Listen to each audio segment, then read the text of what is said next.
今回は熊野古道中辺地の中でも難所と言われる山道を歩く険しい巡礼のために出かけます。途中熊野の美味しいものをたくさん食べながら那智の滝を目指します。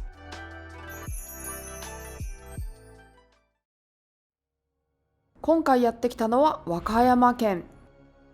和歌山県の紀伊半島の南部は熊野と呼ばれており、大自然に囲まれた熊野は古くから神々が住む聖地として崇拝されてきました。熊野を参ることで魂が救われると信じられていました。平安や鎌倉時代には上皇、貴族、武士、やがては庶民に至るまで多くの人が厳しい道のりを越え、熊野本宮大社、熊野早玉大社、熊野那智大社、那智山青岩都寺の熊野三山を目指しましたが、その道の一部が世界遺産にもなっている熊野古道です。前回は熊野古道紀伊路ルート120キロを歩きましたが、今回は熊野古道中辺地ルート、その中でも難所と言われている熊野本宮大社から熊野那智大社までの約30キロ、小雲鳥越、大雲鳥越に挑戦します。2日間で累計標高2000メートルという長く険しい道のりです。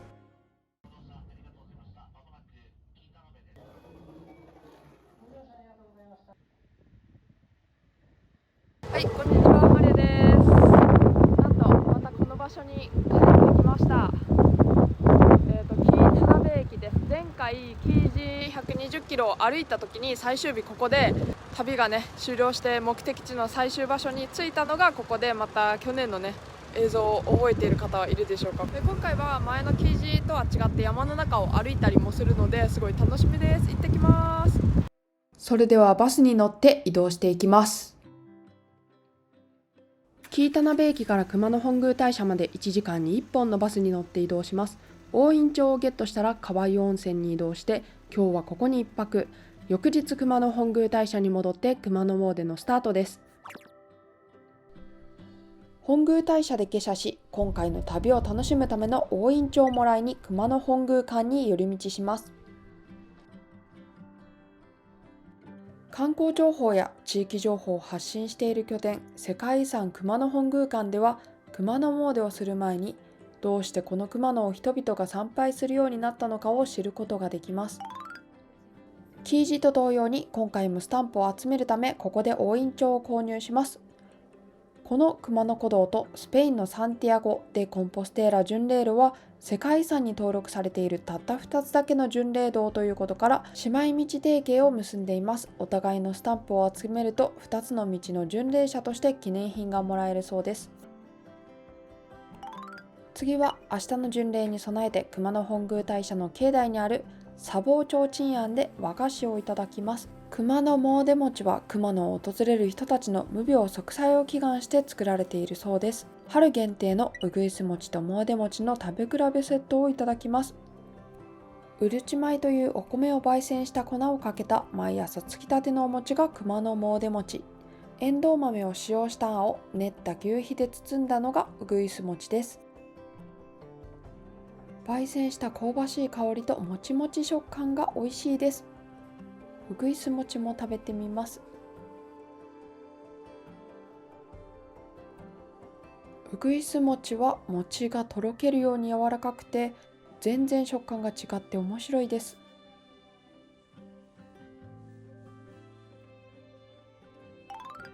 ちょっとだけお餅食べたら逆にお腹空いちゃったので、すぐ近くのスイーツのお店週に寄り道。美味しすぎるシュークリームに和歌山県外からこのお店を目当てに訪れる人もいるほど人気らしく、これは食べてみなければなりません。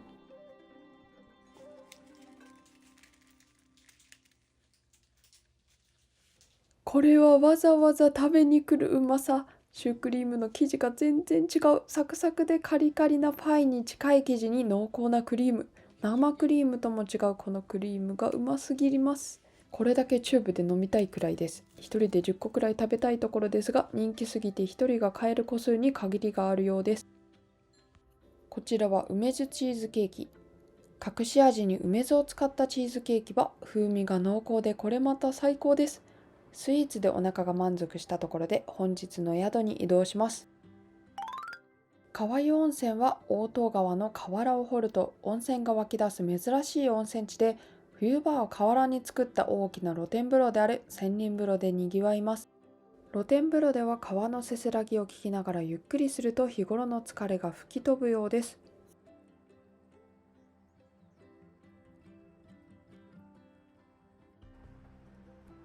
緑屋は温泉街の一番上流にあり、お部屋もロビーもふんだんに杉の木が使われているので、柔らかな空気が全体を包んでいてとても快適そうです。お部屋はこんな感じで、やっぱり和室が一番落ち着きます。緑屋の夕飯はビュッフェが人気で、贅沢すぎる鮎の塩焼きやいろんなお鍋が選び放題などかなり魅力的です。今からビュッフェと言いたいところですが、今日はもっと美味しい豪華懐石料理、熊野のブランド牛と熊野の旬の食材と熊野産の鮎の塩焼き懐石料理プランをいただきます。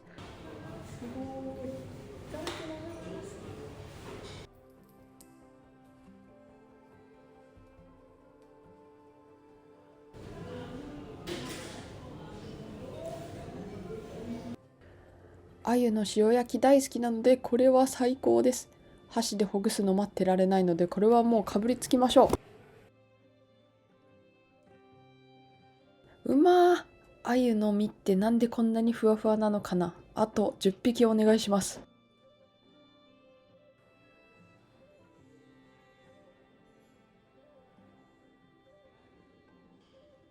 歯ごたえと磯の香りがうまうまです。そして美味しいご飯と一緒にいただくのがこちら。熊野三山、那智の滝、黒牛の地酒飲み比べです。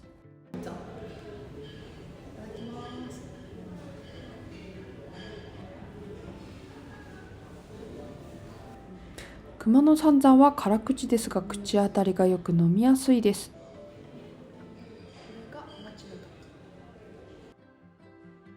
那智の滝は那智の滝の冷水で仕込まれているというありがたいお酒で、少しキレがあってすっきりした甘みで美味しいです。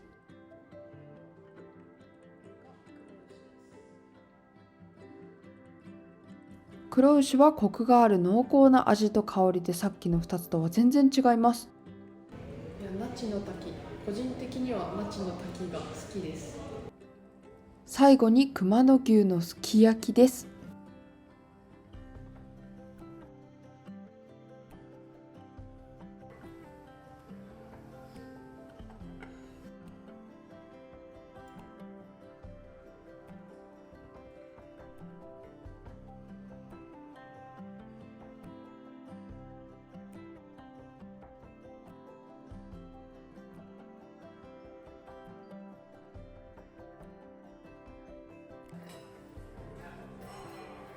デザートはかき氷じゃない。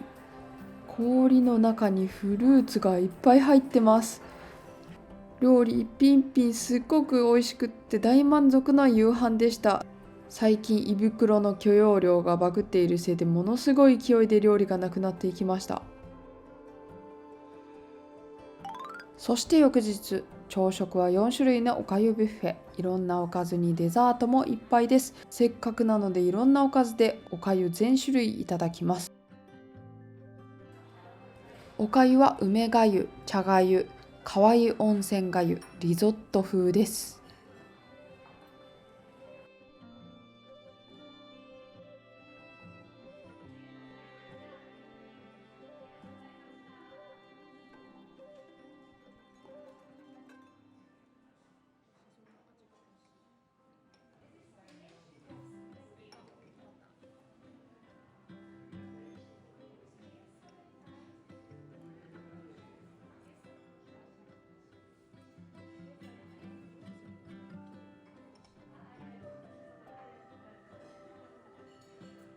朝食を食べたら熊野本宮大社に戻って熊野詣のスタートです。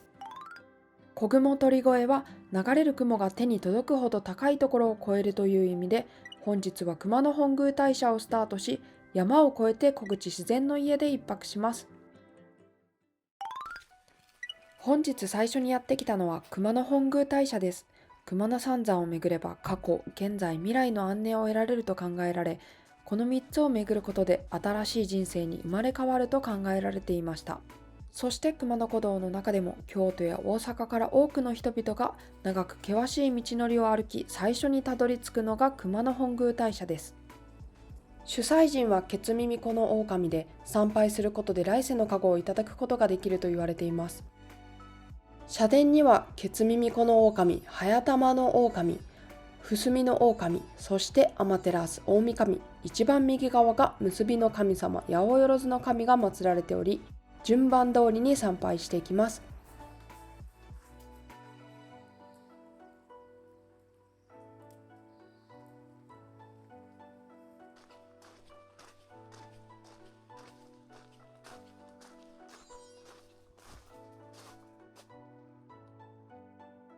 本宮大社はスタンプポイントなので、ここでスタンプを押していきます。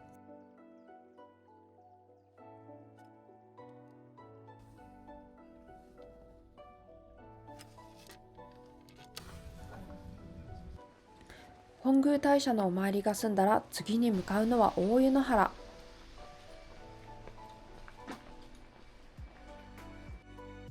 熊野本宮大社がかつて鎮座していた場所ですが、1889年の水害で社殿が倒壊し、現在の高台に移されました。入り口には日本一の高さを誇る大鳥居が立っています。うわ、すごっ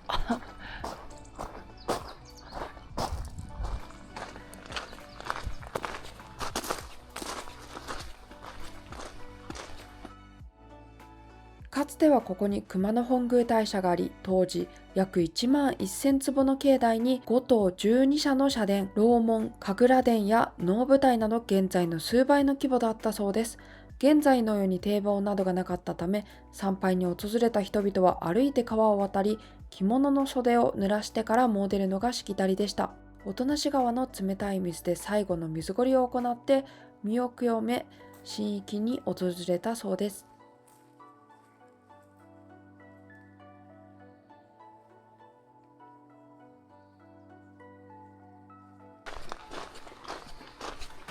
それではここからまっすぐ歩いていきます。ここからは少しだけ公道を歩いて山道を目指します。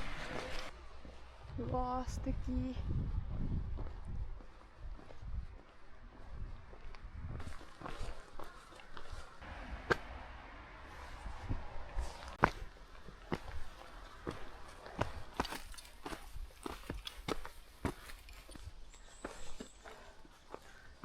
こぐも鳥越登り口。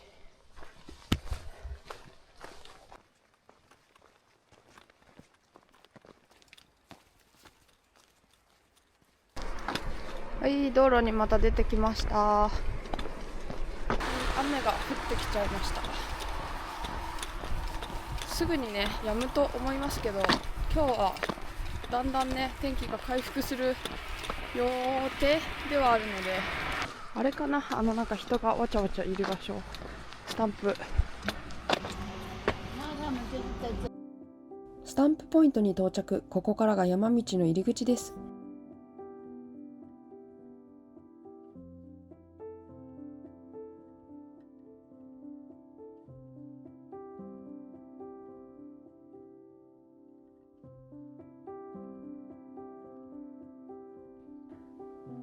54番。現在地が今ここで、番号道標が500メーターごとに立っているので、こんな感じで目印にすることができます。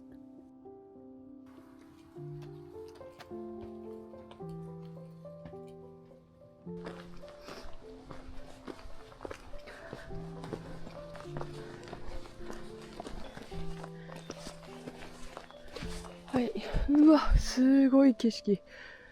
めちゃめちゃ、ここがね、ちょっと展望ポイントですが、山がすごい。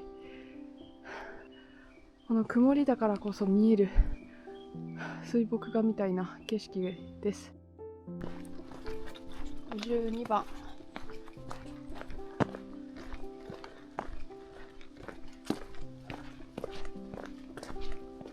はい、50番。ちょいちょい見落としてるな。51はいつどこで通り過ぎたのか。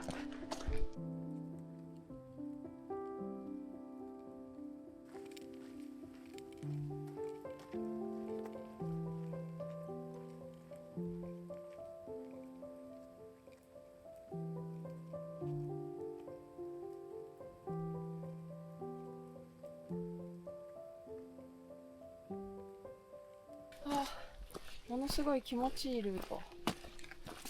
ちょうど昨日一昨日と雨降って、今日も朝からちょっとポツポツ雨が降っていたので、シダがねとか苔がすごい元気で、ものすごい綺麗です、森の中が。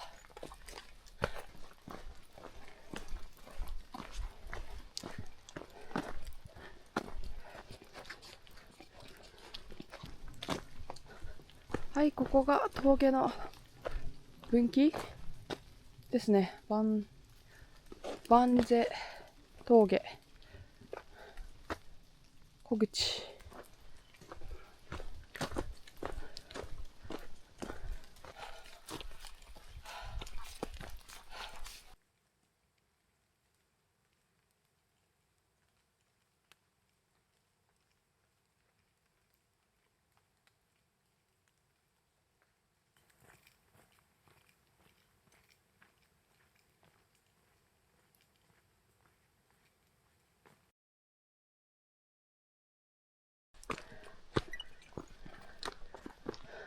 うわー、すごい雲海だ。うわー、綺麗。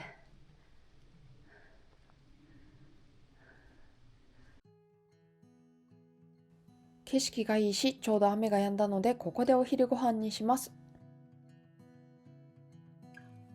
今日のお弁当は季節の野菜や新鮮な食材で丁寧に作られた田舎料理が詰まった民宿大村屋特製のお弁当です。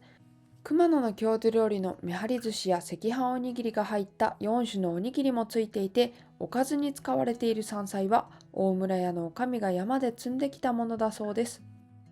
いただきます。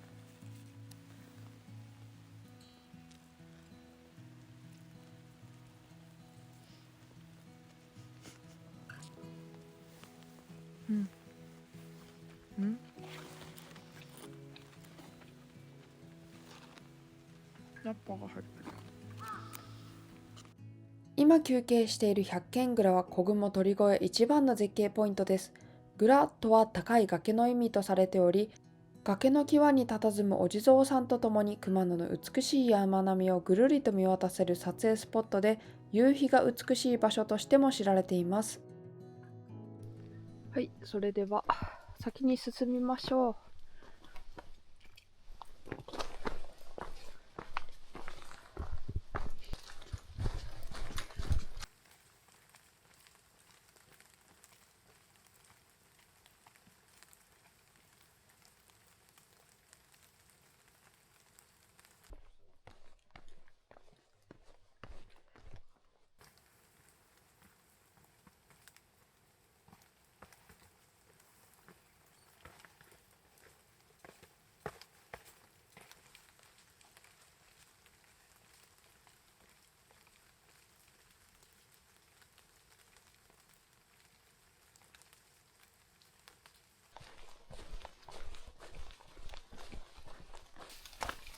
いやー、お弁当美味しかった。はい、茶屋跡が見えてきました。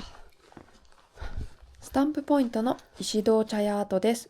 1739年に記された熊野巡りには、石堂峠として茶屋が2軒あり、旅客を止めていたと記されています。江戸時代には近くの山中で砥石が取れたため、石戸茶屋とも呼ばれていたようです。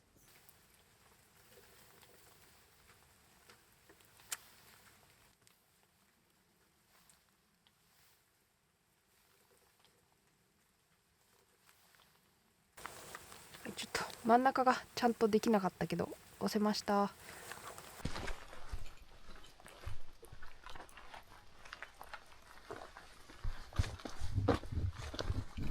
いや、昔はすごい量の人が熊野古道を通ってて、ああいうところに茶屋があってみんな休憩してたっていうのがっていうことですよね。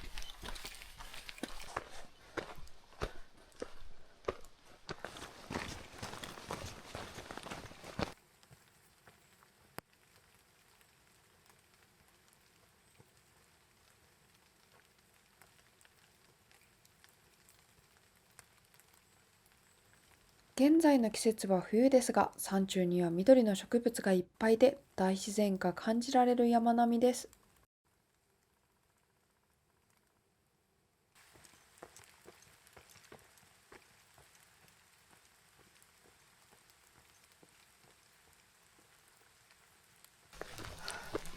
うわ、前に見えてる明るいところが桜峠ですかね。ここで登り終わりかな。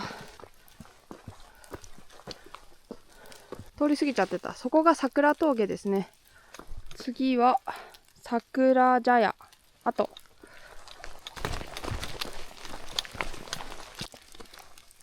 小口まで 3.8 キロ。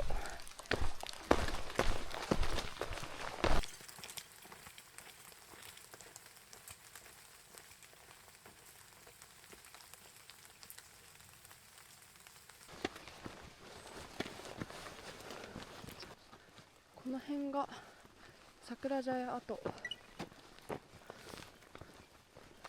茶屋の庭先に桜の大木があったことが名前の由来と言われ、明治末期まで現存していました。その昔は見晴らしのいいこの茶屋では、南から登ってくる巡礼者を見つけると、茶屋の主人は大急ぎで茶を沸かし、餅をついてもてなしたといいます。今もあったらすごいいいのにね。そんなに昔のように人が来ないからあれだけど。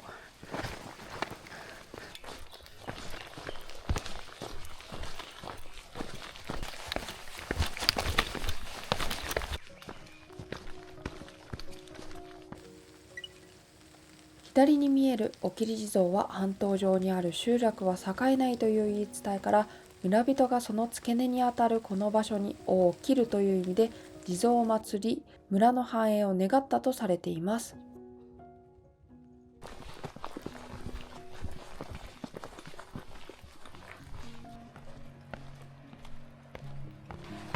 着きました。家が見えてきました。すごい。今日一日森の中にいたから下界にやっと降りてきた感。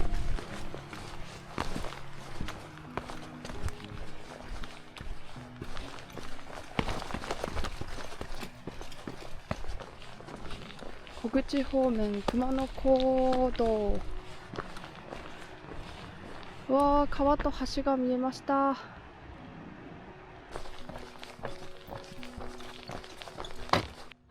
小畔にはかつて渡し船があり、もっと深い川だったそうで、列をなした熊野三山の参詣人を渡していました。川の水量によって船賃が定められていたそうです。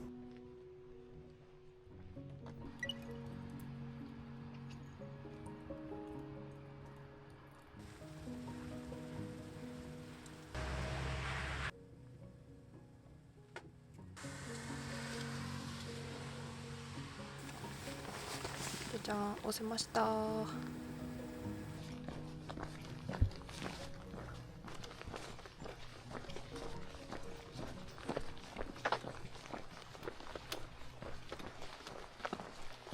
ういうことか。猫が前から歩いてくる様子を伺ってます。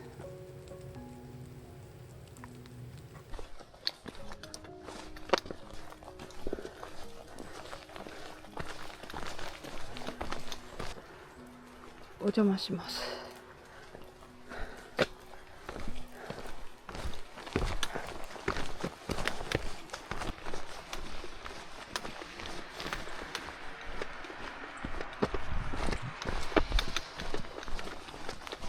あった矢印。すごいなんか本当民家の中を入っていくようなルート。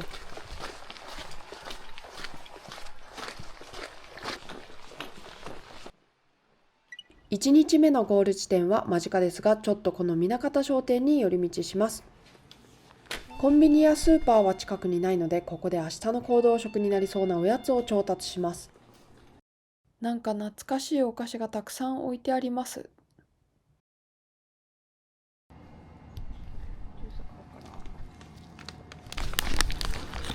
ありがとうございます。はい、すみません。よろしいですか。はい。ございます。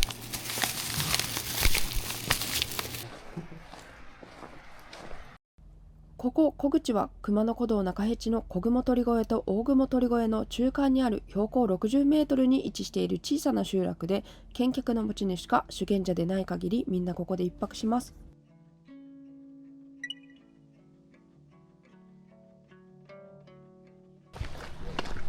本日泊まる場所に到着しました。廃校となった中学校の校舎をリノベーションして生まれた小口自然の家です。館内の廊下や食堂などはどこか懐かしい風景で、お部屋は教室をぶち抜いて素敵な和室になっています。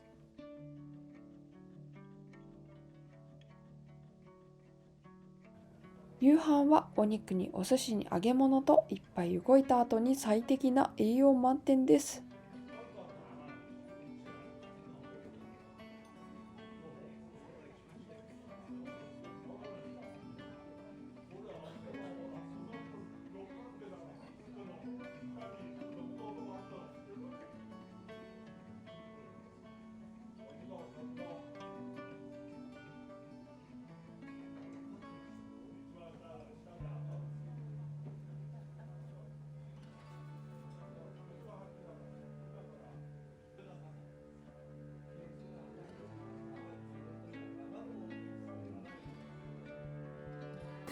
朝から食堂がいい匂いなのはここで野菜炒めを作ってるからですね。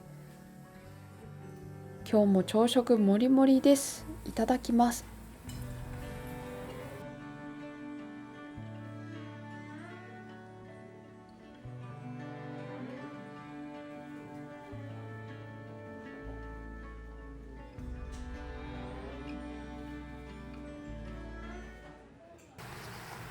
あ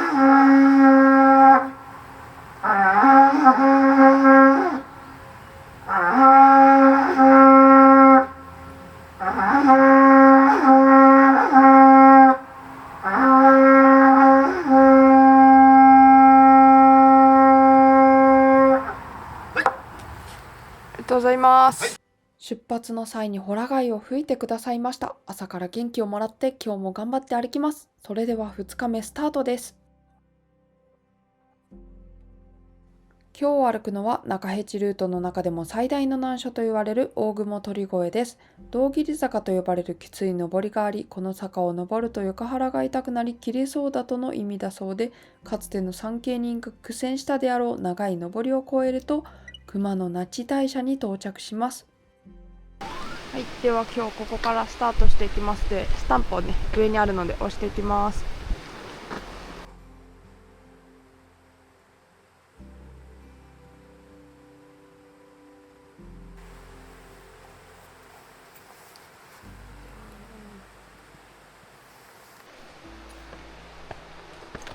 じゃあ出発します。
突如現れた巨大な石は和老大石です。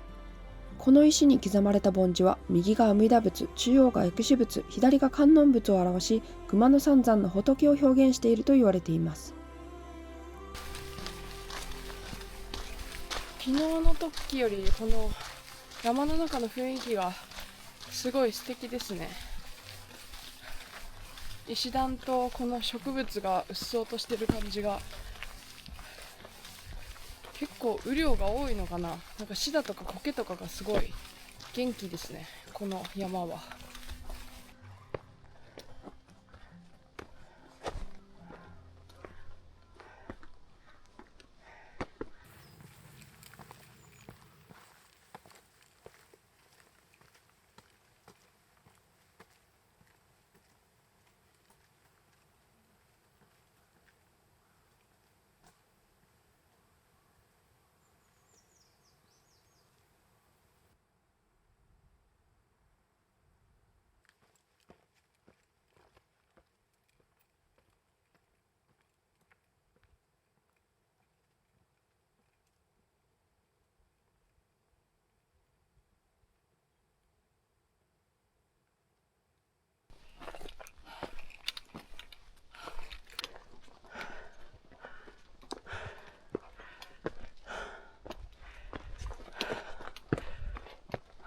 と階段。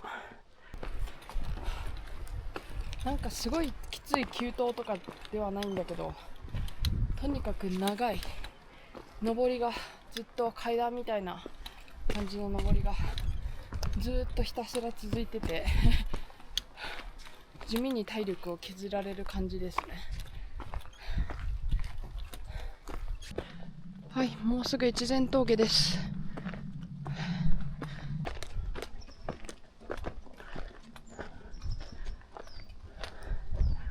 はい、越前峠、標高870メートル。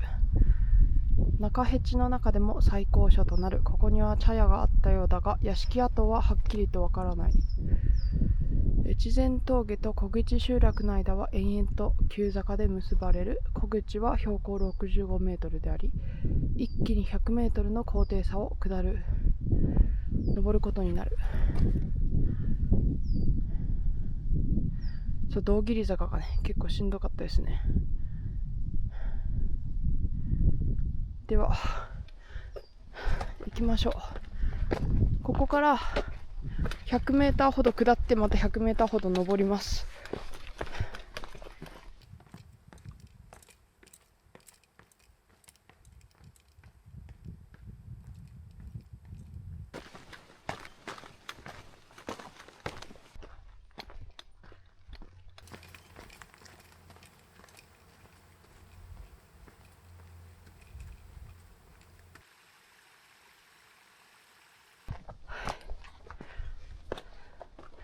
で、ここからまた100メーターほど登りです。なかなかの坂道。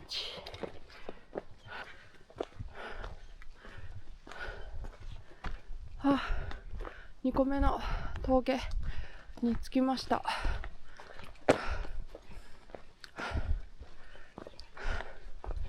石倉峠です。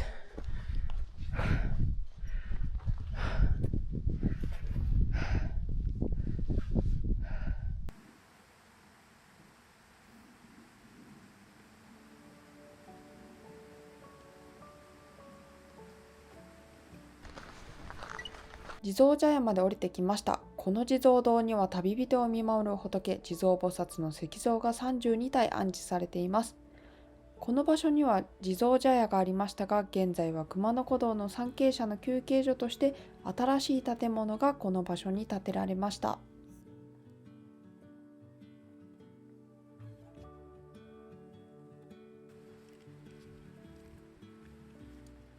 よもぎ餅いただきました。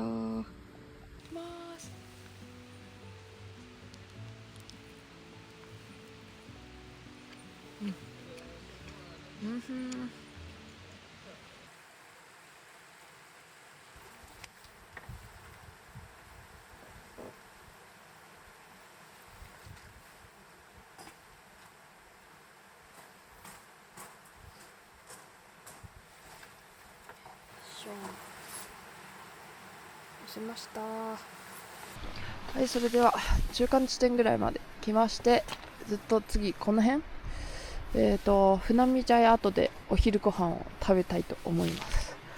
で、このね間に亡者の出会いっていうね、亡くなった人と出会えるかもしれない場所があります。寒い。ちょっと休憩したら極寒。はい、林道終わりまして、またね山道に入っていきます。こっちです。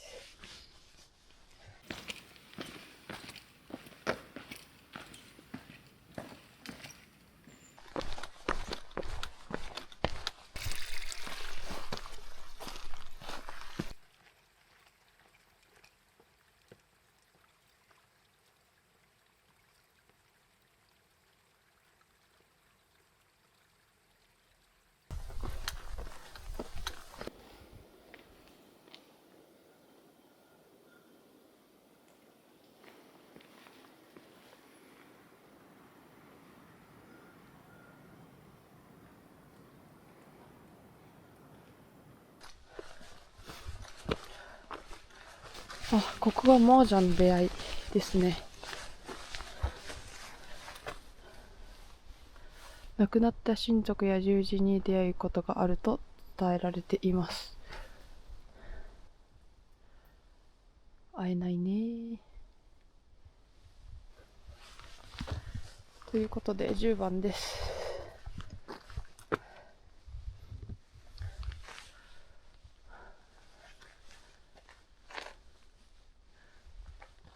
まあそういうことがあるかもしれないってことですよね。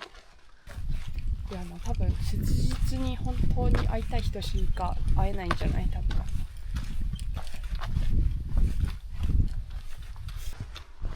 あ、なんか海がちらっと見えたような。船見峠883メーターです。ここが一番高い場所ですかね。うわぁ、景色が良さそうな予感。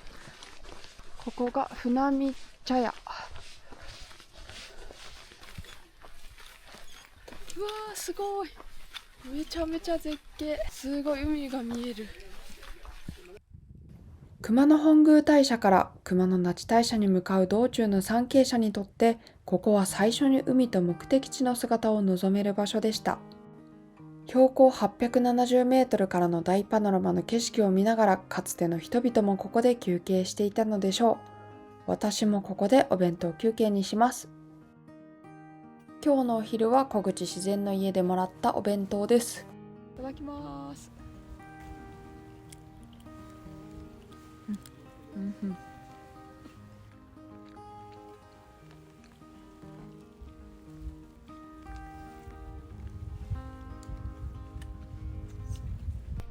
それでは東屋が渋滞してきたので下に降りようと思います。寒い、今日めっちゃ寒い。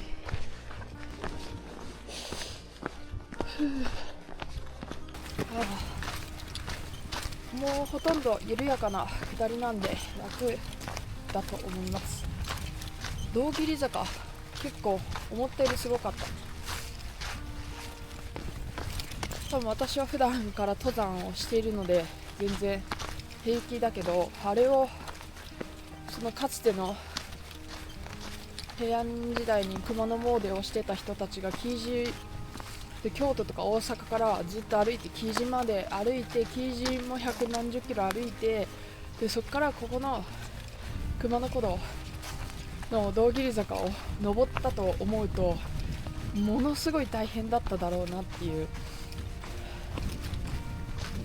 別に普段から登山しょっちゅうしてるでもない人たちがあそこをみんなヒーヒー言いながら通ってたところが想像できて、でもそうまでしてもこの熊野古道の熊野詣でなんか叶えたい願いとかがあったのかなっていうのがね、それで途中で行き倒れる人もいるぐらい、この大変さにもかかわらずそうまでしてでも最後までお参りできないかもしれないっていうのに、それでも行きたいっていう。登りたて茶屋と気づかずに通り過ぎちゃった。であともう40分ぐらい下ったら登山、山道は終わりですかね。4番、あともうちょっと。あ、やっと開けたとこに出た。これが那智高原公園ですかね。着きましたね。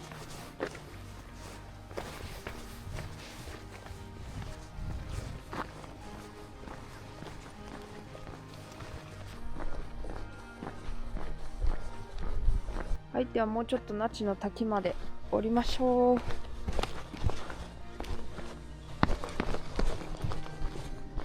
おそらく下までは20分ほどかな。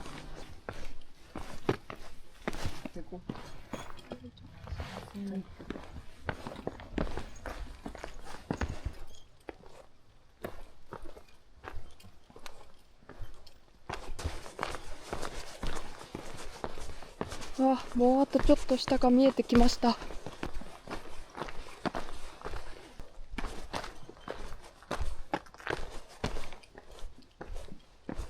かつては神仏集合の修験道場として隣接する熊野那智大社と一体化していましたが、明治時代に入り神仏分離令の影響から独立して天台宗の寺院となりました。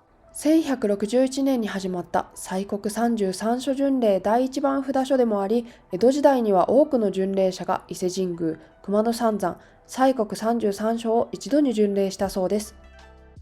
すぐ隣にあるのが熊野那智大社。熊野詣の最終目的地であり、主催人は熊野伏見の狼です。熊野那智大社を参拝することで現世の縁が結ばれると言われています。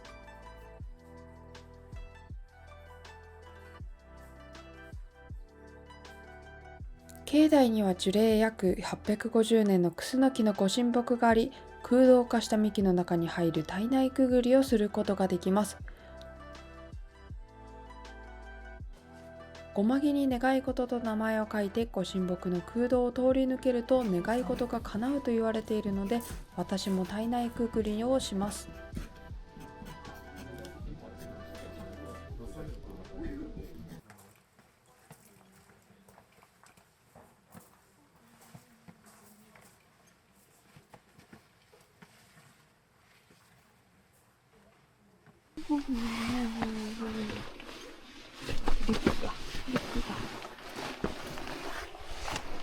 わあ、すごい中。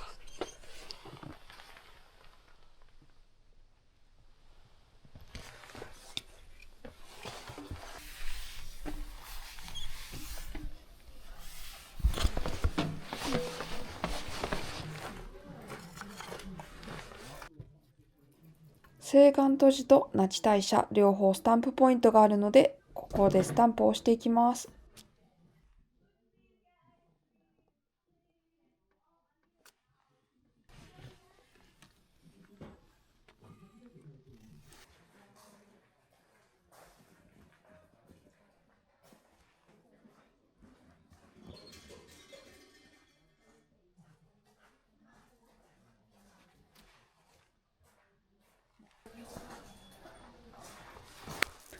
ついでにこのどでかいおみくじで今年の運勢も見てみましょう。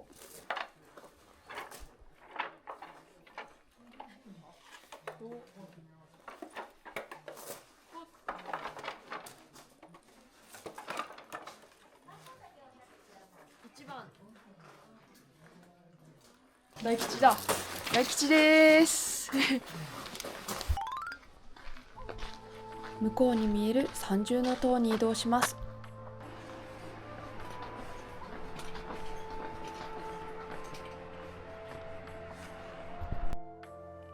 那智の滝は熊野信仰の中で神と崇められており、熊野那智大社の別宮である広尾神社のご神体として信仰されています。これを神として信仰しようと思った気持ちがわかるほど立派な滝です。大自然の凄さを感じます。ここから平安時代にタイムスリップします。じゃーん、変身しました。ここからは平安衣装に変身して平安の人々がどんな気持ちで那智の滝に参っていたのかなりきって感じてみたいと思います。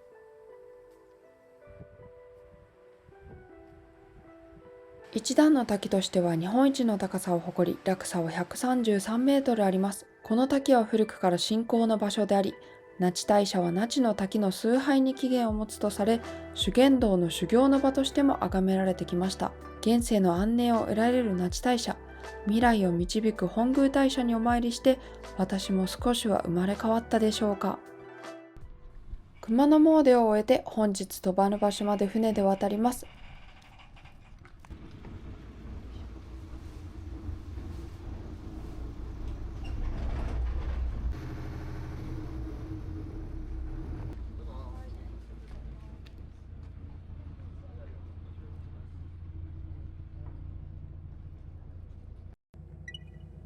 本日泊まるのはこちら、勝浦の岬にそびえる巨大温泉旅館ホテル浦島。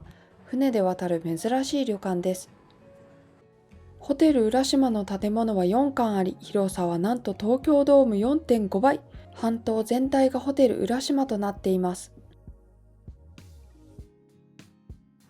南紀勝浦には200本以上の源泉があり、その湧出量は毎分2万リットルに達するといいます。ホテル浦島にも10の源泉があり、摂氏50度の硫黄分を含む極めて濃度の高い温泉で、常に豊富な湯量が湧き出ていて、源泉かけ流しを楽しむことができます。ホテル浦島の名物は、海底が隆起する際にできた岩窟の中に自然に湧出した洞窟温泉です。その中でも望気洞、玄武洞があり、望気洞という名前は帰るのを忘れさせるほどの温泉ということから名付けられました。他の温泉地では味わうことができない大洞窟の迫力と荒波が迫る太平洋の景色を堪能することができます。お部屋はこんな感じ。朝になると窓の外に日の出で明るくなる海が見えて絵画のような景色でした。ホテルの夕飯は豪華ビュッフェがありますが、地元の居酒屋で飲みたいということでこちらに来ました。マグロ料理増田屋。勝浦漁港から毎日仕入れる鮮度抜群のマグロ料理を中心としていて、さらに隣町の太地町から仕入れたクジラ料理も人気です。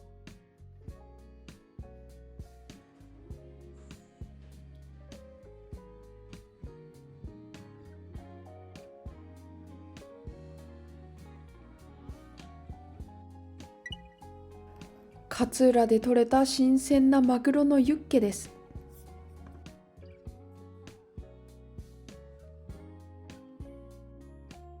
こちらは身がトロトロで感動のマグロシューマイ。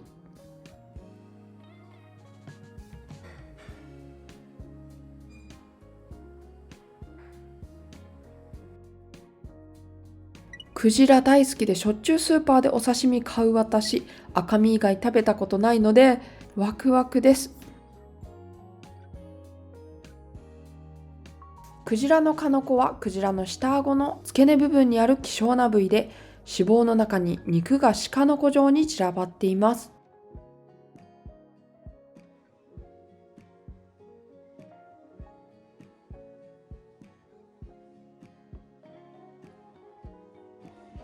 油の部分がコリコリ。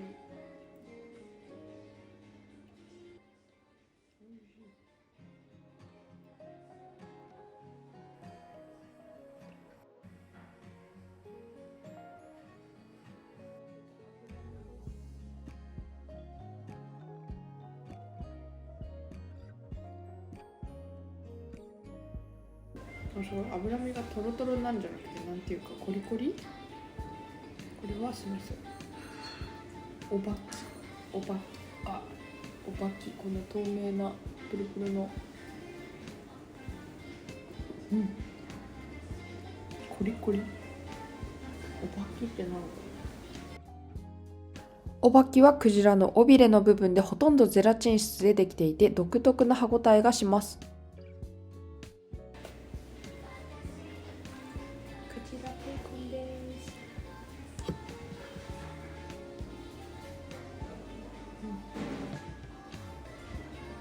クジラベーコン美味しい。最後に赤身です。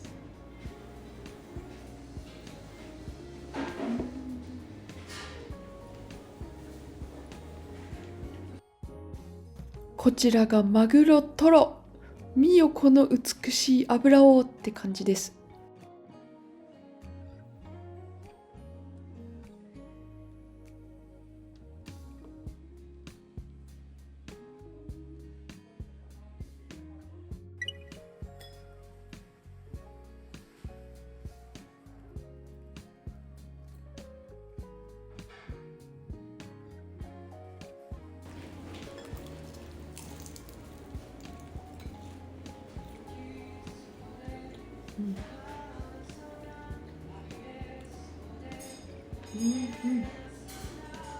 梅としそが合う。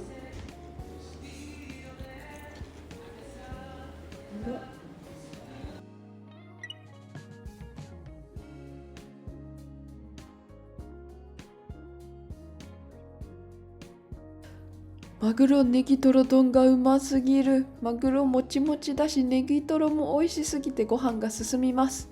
マグロもクジラもいつも食べてたあれは一体何だったんだ？偽物のマグロかというほど違って美味しかったです。ごちそうさまです。翌日やってきたのは朝食に美味しいマグロを食べるべくここに来ました。はえなわ漁法における生のまま水揚げされるマグロの水揚げ量としては日本一を誇る勝浦漁港です。人生初の競りを見学するため生マグロ市場競りガイドツアーに参加します。マグロって言ったら何って答えますか？マグロ何？生マグ刺身。ロ。それも正解ですね。実はね、これ水揚げされてから一度も冷凍していないというのが生マグロというものなんですね。で、この那智勝浦町はそのマグロ、生マグロだけが入ってくるということなんですね。世界中には8種類のマグロが存在しますが、ここ勝浦ではだいたい4種類が取れます。黒マグロ、キハダマグロ、ビンチョウマグロ、メバチマグロです。ビンチョウマグロは小ぶりでいっぱい取れるので、ここでは7割がビンチョウマグロになるほどです。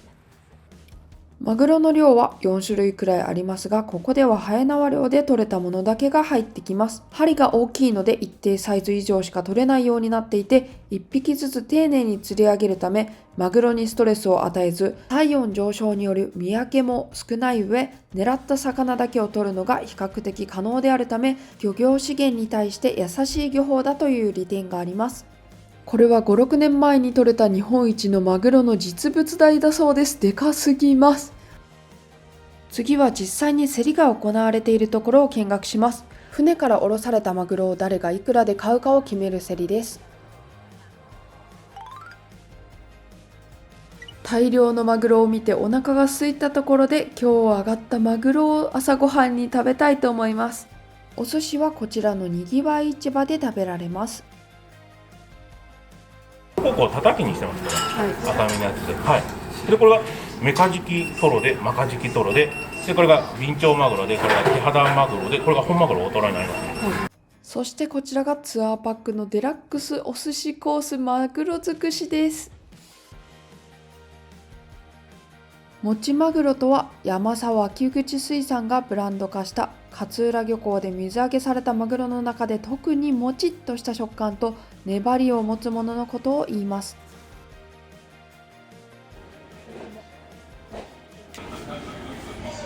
やば。めちゃめちゃ美味しい。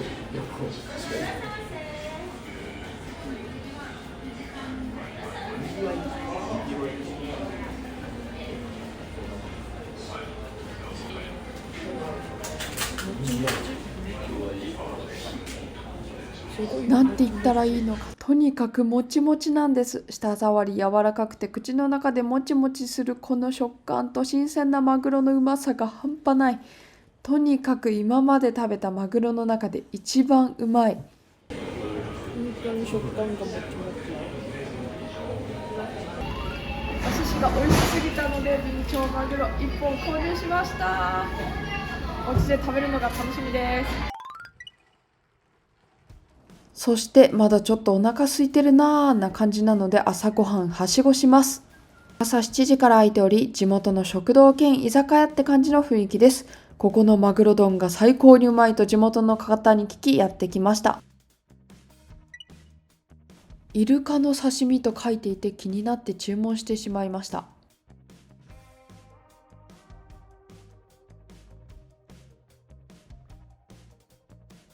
本当にクジラに似てる赤身が。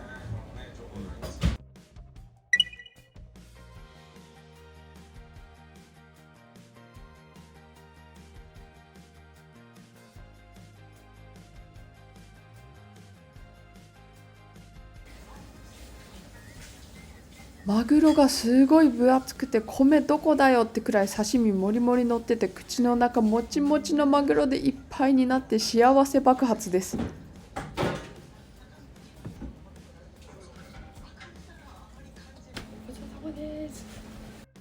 お腹いっぱいになったら一旦ホテルに戻って釣りして遊んだりして絶景の遊歩道に向かいたいと思います。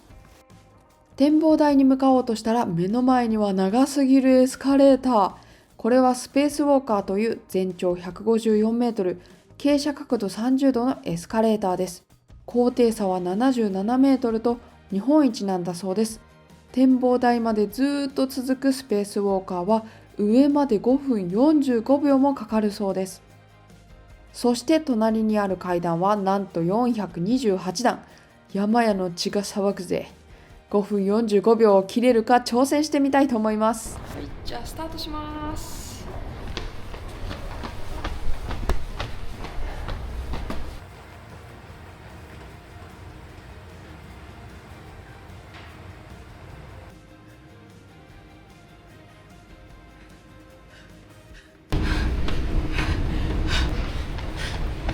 いや、この階段絶望。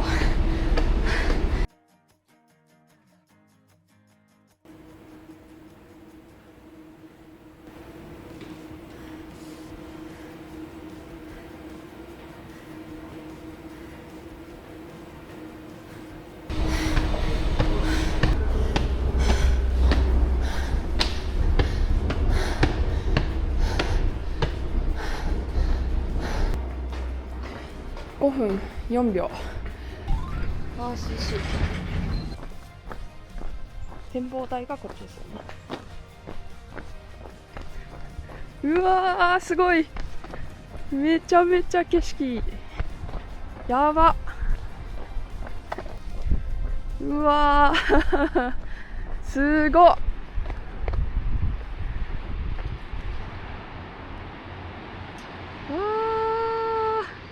めちゃ絶景。